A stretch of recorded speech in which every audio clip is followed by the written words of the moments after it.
आ आ आई. Yes. ब ब बदक. क क कणीदार. ख ख खमंग. ग ग गोकुळतू. हा. अगदी घरच्यासारखं. कणीदार खमंग म्हणजेच गोकुळ तूप.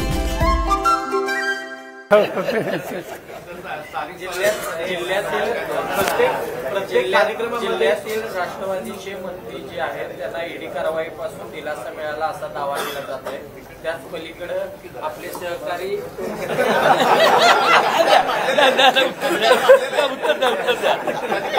काल मांडले मी ना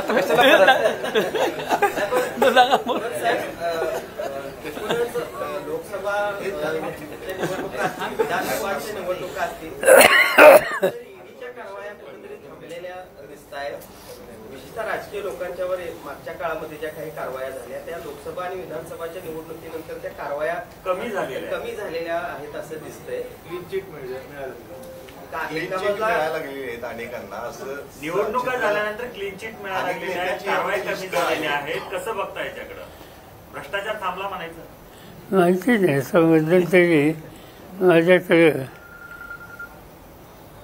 एक साधारणतः 200 केसेस काही लोकांनी दिल्या. त्या केसेस कशाबद्दलच्या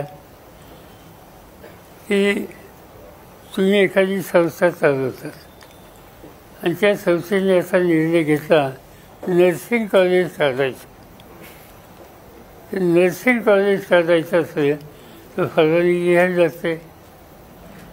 त्याचं प्रोसिजर काय आहे की पहिल्यांदा आरोग्य खात्याला विचारलं जातं की अमुक अमुक समजा कागल तालुका आहे, गडहिंग्लज आहे, बारामती आहे, कुठल्याही तालुक्यामध्ये नर्सिंग कॉलेजची गरज आहे का? आरोग्य खात्याने आहे म्हणून सांगितलं तर द्यावं. आरोग्य खात्याने नाही म्हणून सांगितलं तर द्यायचं कारण नाही.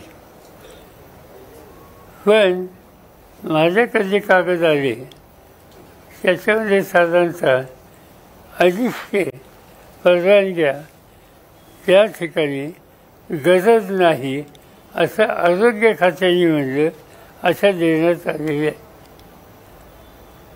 मला काही समजत नाही. हा असा विषय नाही नर्सिंग कॉलेज म्हणजे की जसा समजा उद्या शेतीचं धोरण चालवायचं असेल, पाटबंधारे पाण्याचं काम असेल, अशा गोष्टीला लोकांच्या मागण्या अधिक असतात. पण 100, 150, 200 संस्था काढायच्या, आरोग्य खातं नको म्हणत असताना काढायच्या. याचा माझ्यावर काय गौरव होणार आहे हे तर मला समजत नाही. आता आमच्याकडचे कागद आलेच, आम्ही खोलात जातो आहे आणि बघूया. मी आता मुख्यमंत्र्यांना हे सगळे लिहून पाठवले, बघूया आता ते काय करतात. कोल्हापुरी चप्पलची कॉपी इटालियन एका कंपनी